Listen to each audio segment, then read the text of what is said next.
good, healthy, sustaining diet. Improve on or improving. Get all the results that you want. I thought this would be a really interesting video to do because AI is obviously kicking off everywhere and everybody's using it for all sorts of things. And I thought, well, let's see how good AI really is. So if you're just come on, you go to one of these AI things, we've got ChatGPT, Grok, and Google, and we're going to throw in phrases like how do I lose weight, etc. And we're going to test AI versus Thurston the expert, okay? How can I lose weight? Okay, so we're going to start with Google and let's see what happens. Strategies for healthy and sustainable weight loss. Okay, so it's already qualified the question. So it's not just about losing weight, it's about healthy and sustainable weight loss. Now, the number one thing that comes up here, and this is what I'm guessing they're all going to say, is creating a calorie deficit. So the biggest focus for most people when they try to lose weight is all about counting calories. Straight away, that's not the approach that I would recommend for the vast majority of people. First of all, it's cumbersome because now you're going to have to figure out all sorts of things. Like, for instance, how many calories are you currently consuming? You're going to need to get one of these calorie trackers. And there's so many nuances when it comes to this. For instance, fiber technically is calories, but then depending on what sort of app or how you're counting it, calories don't actually get absorbed as energy. This sort of like general, oh, just reduce the amount of calories, while on the surface seems logical, there's so many flaws. This is like a horse and cart situation. So they're talking about the cart, which is the output of calories in, calories out. But what is it that causes you to consume too many calories in the first place? So if you want to get to the root cause and really be successful with weight loss long term, the number one thing should actually be changing your set point in your brain. So in other words, what is it that's going to make you feel fuller with less calories? So it's all about satiation. We'll say increase your protein intake, and that's been proven to show that it's way more satiating out of all the macronutrients. Plus it's going to preserve muscle, so the weight loss is going to be fat. Grok, how can I lose weight? Diet adjustments, again, number one, calorie deficit. So they're all going to focus in on that being the number one. Nutrient-dense foods, portion control, hydration.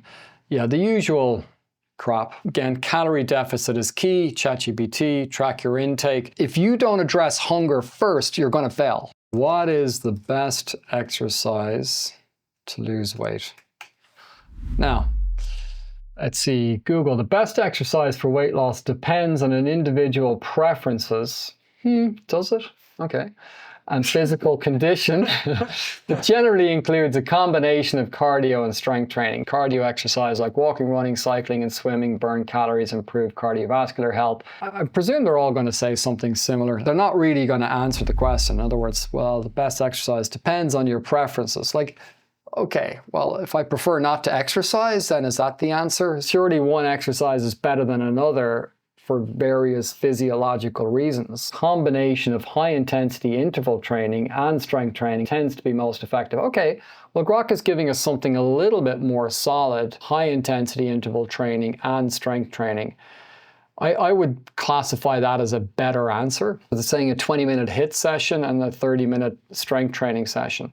That's not bad, actually. That's a lot better than I thought. The best exercise to lose weight.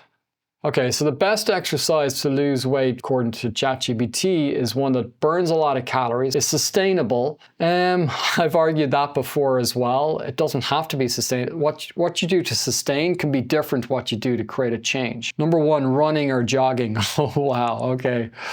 Oof. Mark Sisson's going to have a big problem with this. If you read his latest book, Born to Walk, he goes through all of the negatives of injuries and how biomechanically and everything running and jogging is not a great idea. Best for long-term fat loss, 4, strength training. So that comes in at number 4, 5, walking. Now, they're the two that I would recommend the most. So what's the best routine for living a long and healthy life? Let's see. A healthy long life is supported by a routine focused on consistent healthy habits. Key elements include regular exercise, a balanced diet, rich in plants, adequate sleep. Maintaining strong social connection is also vital. Did it say rich in plants? Yep.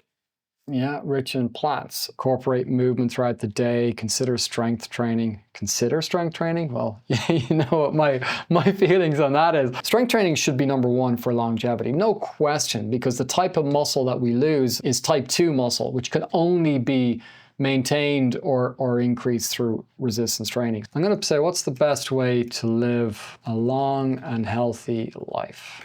Living a long and healthy life involves a combination of evidence-based habits and lifestyle choices that support physical, mental, and emotional well-being. Here's a concise guide. Okay, thank you. Eat a balanced diet. Prioritize whole foods like vegetables, fruits, whole grains, and it's only number 4 that protein comes in, lean proteins and healthy fats. Long and healthy life, resistance training, protein, is going to be number 1 and 2. Diet and exercise to live a long and healthy life.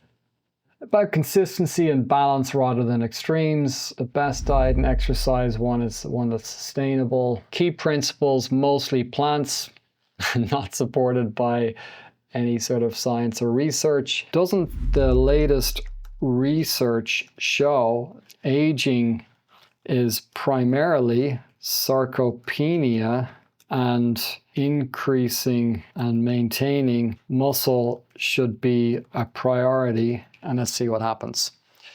You're absolutely right to focus on sarcopenia. And yes, recent research strongly supports the idea that muscle mass and strength are central to healthy aging and longevity. Muscle is a key biomarker of aging. Sarcopenia begins at the age of 30, accelerates after 60. Muscle equals metabolic health. Muscle mass protects against falls and frailty. So yes, building and maintaining muscles should be a priority. So it's interesting. It's going to churn out the first usual stuff that you go to anywhere, it's going to churn that out. But then once you start to challenge it and say, well, what about this? What about that? Now they're saying progressive resistance training should be first, protein intake second. While traditional longevity research emphasizes calorie restriction and cardio fitness, modern science is reframing the conversation. Longevity equals muscle plus metabolic health plus mobility plus mindset. So now we're getting a much better answer. Why did you not tell me that to begin with? Thanks for trying ChatGPT. Now, I didn't want to log in because if I logged in, it's going to know all my stuff and it's going to answer it. Although I can still see it in the background. That's a fair question. You're right to call it out. The reason is when people ask about the best diet and exercise for a long, healthy life, the general assumption is they're looking for broad, widely acceptable advice rooted in public health consensus. So I think that's going to be the general problem with AI. It's not going to be able to jump into the latest cutting edge science and research showing what actually works unless you start to challenge it. So with AI, which is a phenomenal tool, by the way. And I think if you use it in the right way, I mean, I use it all the time myself. For instance, I'll go around the kitchen, I'll tell it all my ingredients, I'll tell it what my goals are in terms of protein, etc. And then it'll churn out these incredible recipes, and I'm suddenly a great chef. So AI is fantastic, but it's all about context. So if you just generally throw in the usual questions, you're going to get the usual answers. And unfortunately, most of those answers are not founded in the latest science and research, as we saw when we kind of questioned a little bit further in ChatGPT, that then suddenly said, well, okay, well now here I'm going to give you the better, latest information on that. But you have to know how to poke it to get the best responses from it. And that's the problem with AI. So don't be afraid to question it. Keep going deeper, and then you're going to get much better results from AI. And if you want to use our agent called Thurston, you're welcome to try that too.